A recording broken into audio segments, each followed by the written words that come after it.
जय माँ दुर्गा दर्शकों, मैं रूपाली शास्त्री आप सबका स्वागत करती हूँ अपने चैनल में। मास का एक दिन बहुत पवित्र दिन होता है, तुलसी विवाह यानी तुलसी और भगवान विष्णु शालिग्राम का दिव्य विवाह। मान्यता ये है कि जिस घर में तुलसी विवाह विधि विधान से किया जाता है वहाँ कभी भी दरिद्रता नहीं आती और वैवाहिक जीवन में प्रेम और सहृदय बड़ा रहता है। आज की वीडियो में हम आपको बताएंगे साल 2025 में तुलसी विवाह कब है, 1 या 2 नवंबर में। दिन, पूजा विधि क्या है, पूजा का समय क्या रहेगा और क्या है कथा। साथ ही जानेंगे विवाह से पहले किन नियमों का पालन हमें जरूर कर लेना चाहिए।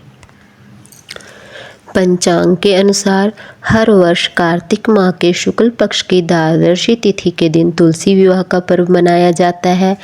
इस दिन माता तुलसी और भगवान शालिग्राम के स्वरूप की विवाह कराने का विधि विधान है।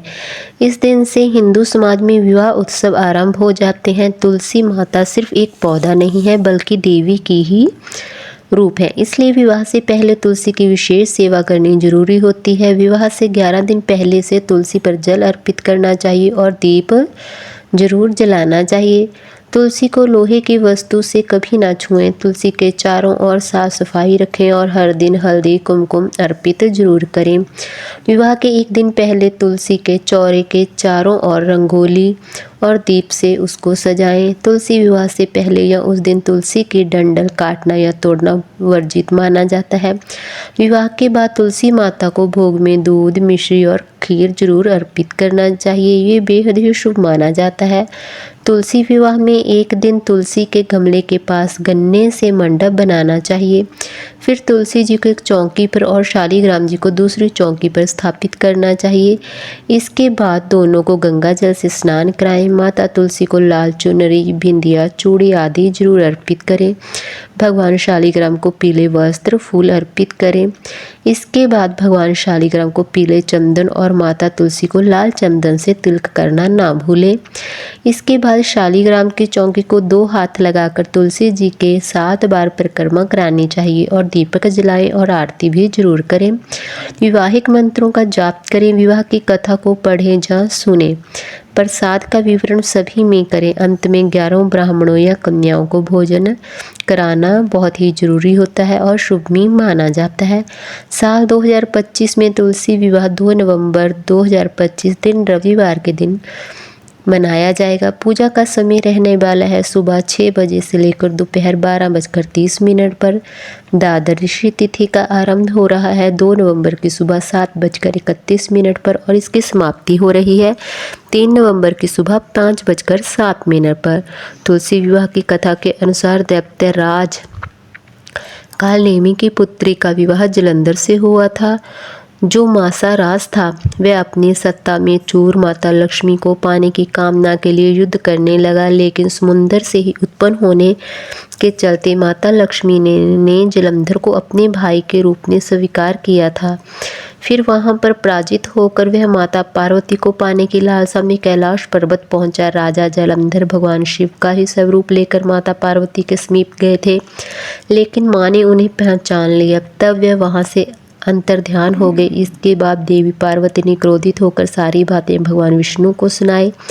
राक्षस जलंधर की पत्नी वृंदा पवित्रता स्त्री थे, उसी के प्रति पवित्रता की शक्ति से जलंधर को ना तो मारा जाता था ना ही पराजित हो पाता था। इसलिए जलंधर का नाश करने के लिए वृंदा के प्रति पवित्रता धर्म को भंग करने की आवश्यकता थी। इसी कारण भगवान विष्णु ऋषि का वेश धारण करके वन में पहुंचे। वहां वृंदा भगवान विष्णु की पूजा में लीन थी। उस दिन वृंदा को राक्षस जलंधर ने कहा कि वह भगवान शिव को पराजित करके वापस जीत कर और जीवित लौटा है। वृंदा अपने पति को जीवित देखने के लिए विष्णु जी की पूजा करने लगी। तभी पूजा करने के दौरान भगवान विष्णु राक्षस जलंधर का रूप लेकर वृंदा के पास आ पहुंचे। वृंदा को लगा कि मेरा पति जलंधर जीतकर वापस आया है। वह बेहद खुश हुई। जलंधर के वेश में भगवान विष्णु वृंदा के समीप आ गए। तभी वृंदा को आभास हुआ कि वह मेरे पति जलंधर नहीं है। वह बेहद रोई और भगवान शिव के पास पहुंची। वहां पहुंचकर वृंदा ने देखा कि जलंधर का सिर सर से अलग हुआ पड़ा है। यह दशा देखकर वह भगवान विष्णु को बेहद कोसने लगी। तभी उन्होंने भगवान विष्णु को शिला का श्राप दे दिया। इसी दौरान भगवान विष्णु शालिग्राम पत्थर बन गए। तभी सृष्टि से पालनकर्ता के पत्थर बन जाने से ब्रह्मांड में असंतुलन की स्थिति बन गई। यह देखकर देवी देवता वृंदा से प्रार्थना करने लगे कि वह भगवान विष्णु को इस श्राप से जल्द से मुक्त कर दें। वृंदा ने भगवान विष्णु को श्राप से मुक्त कर स्वयं आत्मदह कर लिया। जहाँ वृंदा भस्म हुई वहाँ तुलसी का पौधा उग गया। भगवान विष्णु ने वृंदा से कहा कि वह वृंदा, तुम अपने सत्य के कारण मुझे प्रिय हो गई हो। अब तुम तुलसी के रूप में सदा मेरे साथ रहोगे। तभी विष्णु जी ने कहा कि जो मेरे यानी कि शालिग्राम स्वरूप के साथ तुलसी का विवाह करेगा उसे इस लोक और परलोक में यश की प्राप्ति होगी। आशा करती हूँ कि आपको हमारी जानकारी अच्छी लगी होगी। जिन लोगों को हमारी जानकारी अच्छी लगी वह वीडियो को लाइक करें, कमेंट करें और शेयर भी ज़रूर कर लें। जय माँ दुर्गा।